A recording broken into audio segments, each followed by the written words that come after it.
राधे राधे, जय श्री कृष्णा। मैं सीमा सिंह बड़ों को चरण स्पर्श, छोटों को प्यार और बराबर वालों को तहे दिल से नमस्कार करती हूँ। आज हम चातुर्मास के महात्म्य का 10वां अध्याय सुनते हैं। अब तक हमने 9 अध्याय सुने हैं। अगर आपका कोई भी अध्याय सुनने से छूट गया है तो डिस्क्रिप्शन बॉक्स में मैं उसका लिंक छोड़ दूँगी। आप वहाँ से अपना छूटा हुआ अध्याय सुनकर पुण्य लाभ कमा सकते हैं। और अगर आपको ये अध्याय अच्छे लगें तो इसे ज़्यादा से ज़्यादा लाइक करें, अपने दोस्तों और रिश्तेदारों में ज़रूर शेयर करें ताकि उन्हें भी चातुर्मास का महात्म्य सुनने का संपूर्ण फल प्राप्त हो और आपको इसका पुण्य लाभ मिले। और हमेशा की तरह आपसे एक कानून रिक्वेस्ट है कि अगर अभी तक आपने मेरे चैनल को सब्सक्राइब नहीं किया है तो कृपया मेरे चैनल को सब्सक्राइब करें ताकि मेरा आगे आने वाला वीडियो सबसे पहले आपको मिले। धन्यवाद। आइए अब हम चातुर्मास के महात्म्य का 10वां अध्याय सुनते हैं। इस अध्याय को सुनने से पहले आज मैं आपको चातुर्मास की एक पौराणिक कहानी सुनाने जा रही हूँ। एक बार की बात है, एक साहूकार था। वह बड़ा ही कंजूस था। उसके माता पिता पहले ही मर चुके थे। भाई बहन उसका कोई नहीं था। वह बड़ा ही आलसी था और बड़ा ही दरिद्र था। वह न तो स्नान करता, न ही कोई पूजा पाठ और न ही कोई व्रत उपवास करता था। ऐसे ही उसकी पूरी उम्र निकल गई। एक बार उसको किसी ने कहा कि अरे भाई, चातुर्मास का स्नान कर ले, तेरा सारा दुख दूर हो जाएगा, अब तक के किए हुए तेरे पाप भी धुल जाएंगे। लेकिन उसने चातुर्मास के व्रत और स्नान का मजाक उड़ाया। इस तरह समय गुजर गया। एक दिन जब उसका काल आया तो वह मृत्यु को प्राप्त हो गया। यमदूत उसे लेकर धर्मराज जी की चौखट पर गए। धर्मराज जी ने चित्रगुप्त जी से उसके कर्मों का लेखा जोखा पूछा।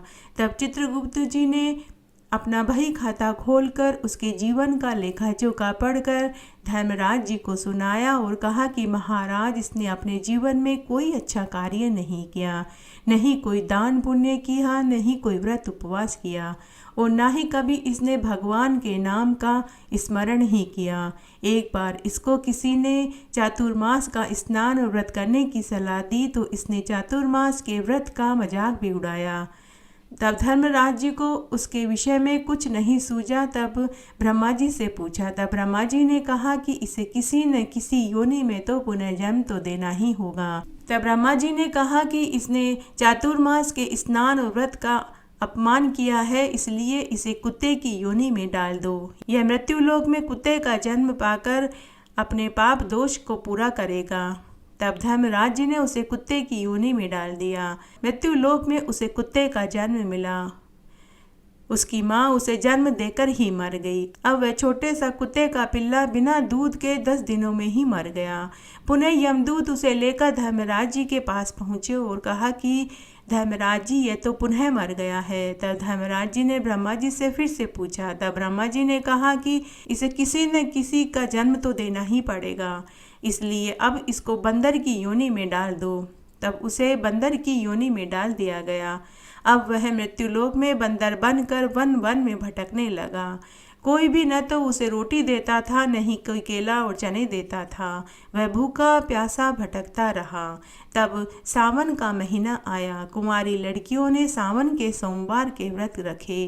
वे व्रत खोलने के लिए उपवन और वाटिका और बगीचे में पूरी सब्जी, अचार, मिठाइयाँ लेकर गई। सभी लड़कियाँ और महिलाएं झुंड बना बनाकर उत्सव का सा माहौल हो गया था। जब वे व्रत खोलने लगी और पहला घास उन्होंने गऊ घास का निकाला तो सभी ने एक पत्तल में गऊ घास निकाला और व्रत खोलने लगी। तभी वह बंदर वहां पहुंचा। भूख से व्याकुल था। उसने गऊ घास वाला भोजन कर लिया। थोड़ी देर बाद भोजन करते ही वह मर गया। यमदूत पुनः उसे धर्मराज जी के पास लेकर गए और बोले कि महाराज, यह तो पुनः मर गया है। धर्मराज जी ने वापस ब्रह्मा जी से पूछा। धर्मराज जी ने कहा कि इसने पूर्व जन्म में किए पापों का तो पश्चाताप ही नहीं किया है और पुनः इसने बहुत बड़ा अपराध कर दिया है। इसने गऊ घास का निकाला हुआ भोजन कर लिया है, इसलिए इसे भयंकर दंड देना पड़ेगा। तुम इसे कीड़े की योनि में डाल दो।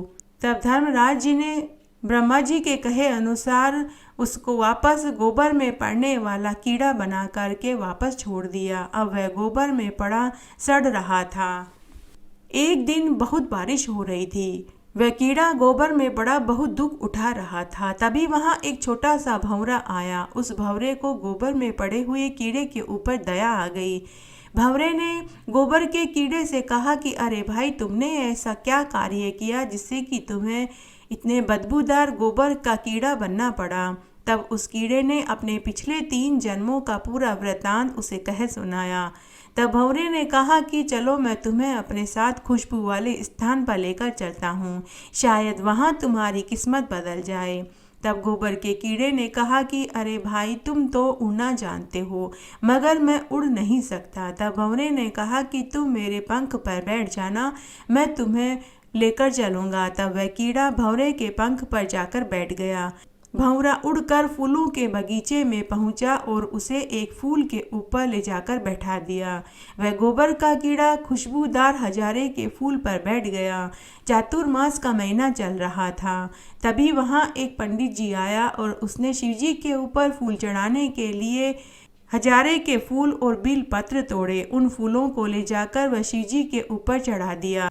पूरे दिन वह बदबूदार कीड़ा भगवान शिवलिंग के ऊपर बैठा रहा और अपने पापों का पश्चाताप करने लगा।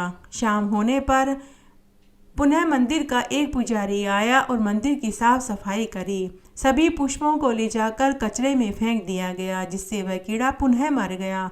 फिर यमदूत उसे लेकर धर्मराज जी के चौखट पर गए। तभी वहाँ शिवदूत देव विमान लेकर आए और यमदूतों से शिवदूतों ने कहा कि यह तो हमारा मेहमान है, हमें भगवान महादेव ने इसे ले जाने के लिए भेजा है, इसीलिए इसे ले जाने के लिए हम देव विमान लेकर आए हैं। यह शिवलोक में वास करेगा।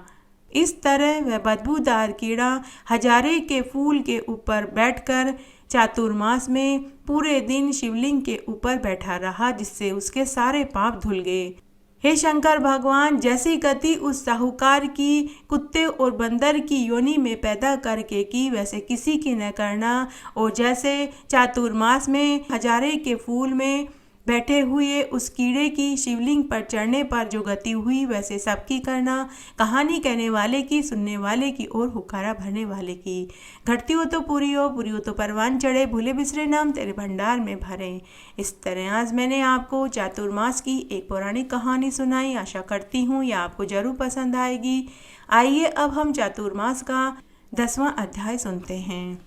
नारद मुनि कहने लगे कि हे ब्रह्मा जी, चातुर्मास में 18 प्रकृतियां होती है। ये 18 प्रकृतियां क्या हैं, उनकी वृत्ति क्या है तथा उनका धर्म क्या है, कृपा करके हमें विस्तार से बताइए, हम आपके मुखारविंद से सुनना चाहते हैं।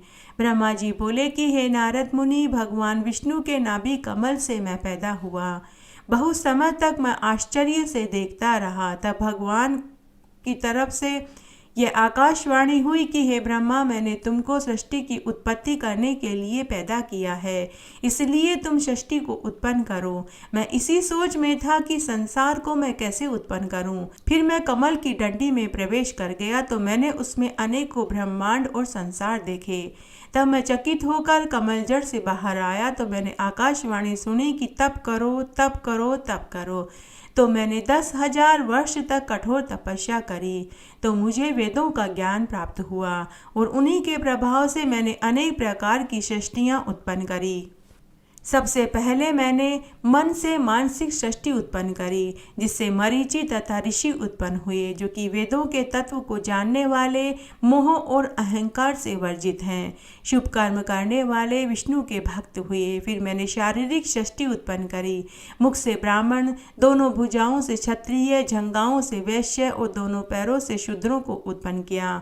उसके बाद लोमज और अनुलोमज अर्थात हीन जाति की कन्या तथा उच्च वर्ण की कन्या से विवाह करना, उनसे जो संतान उत्पन्न होती है वह अनुलोमज तथा लोमज कहलाती है। संज्ञा से अनेक प्रकार की जातियां बन गई, जिनमें सभी प्रकार की नीच जातियां भी हैं। इन सब में ब्राह्मण श्रेष्ठ कहे गए हैं। अब मैं तुमको इनकी वृत्ति कहता हूँ। ब्राह्मण सबको वेद और शास्त्र पढ़ाते हैं, यज्ञ कराते हैं और ब्राह्मण को दान दिया जाता है। ब्राह्मण, क्षत्रिय और वैश्य, इन तीनों द्विजों को सफलता प्राप्त होती है। इन्हीं को वेद पढ़ने का अधिकार है। ब्राह्मण को सदैव वेद पाठ पढ़ाना, कथाएं, यज्ञ, हवन आदि करना, ध्यान रहना, क्रोध का दीपी नहीं करना चाहिए, क्षमाशील, सदैव निर्मल रहना चाहिए, वही विप्र कहलाने का अधिकारी है। क्षत्रियों का कर्म है कि वह तप और यज्ञ करें, अच्छे श्रेष्ठ ब्राह्मणों को दान दक्षिणा दें, वेदों का पढ़ना, ब्राह्मणों की सेवा करना, शास्त्रों को धारण करना, स्त्री, बालक, गाय, ब्राह्मण, भूमि की रक्षा करना, स्वामी के लिए शत्रु से युद्ध करना, शरण में आए हुए की रक्षा करना, दीन दुखियों गरीबों की मदद करना, यह सब कर्म क्षत्रियों के कहे गए हैं। वैश्य धन की वृद्धि करे, पशुओं का पालन करे, खेती आदि करके अन्न पैदा करे, रसों की बिक्री करे, देवता और ब्राह्मणों का पूजन करे, ब्याज आदि से धन की वृद्धि करें, दान देवें, वेदों को पढ़ें, यह वैश्यों के कर्म कहे गए हैं।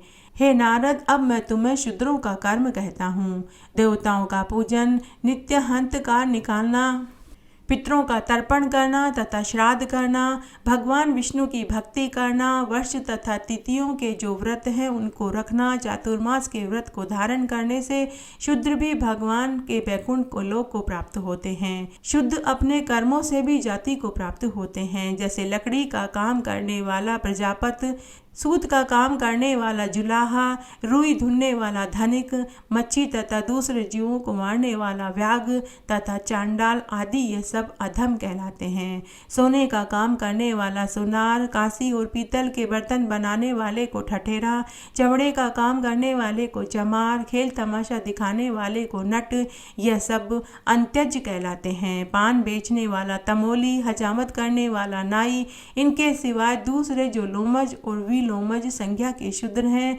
सभी कथा पुराणों को सुनने, पुराणों के श्लोकों से भगवान का पूजन करने तथा चातुर्मास के व्रतों को धारण करने से भगवान विष्णु के वैकुंठ लोक को प्राप्त होते हैं। ब्रह्मा जी बोले कि हे नारद मुनि, जो मनुष्य चातुर्मास में मंदिरों में, देवालयों में और तीर्थ स्थलों में, पवित्र नदियों में दीप दान करता है, उसे उसका अखंड फल मिलता है। इसलिए मनुष्यों को चातुर्मास में देवालयों में, नदी के किनारे, सड़क पर और बड़ पीपल और आंकड़े के पेड़ के पास दीपदान अवश्य करना चाहिए। जो ऐसा करता है वह सर्वतोमुखी उन्नति को प्राप्त होकर लक्ष्मी के पद को पाता है। जो स्त्री, पुरुष, बालक चातुर्मास में मंदिरों में दीपदान करते हैं तो उन्हें भगवान के वैकुंठ लोक की प्राप्ति होती है। इस तरह आज मैंने आपको चातुर्मास के महात्म्य का 10वां अध्याय सुनाया। मेरे साथ बने रहने के लिए आपका धन्यवाद। आगे की कथा कहानी के लिए भी आप इसी तरह मेरे साथ बने रहें। धन्यवाद।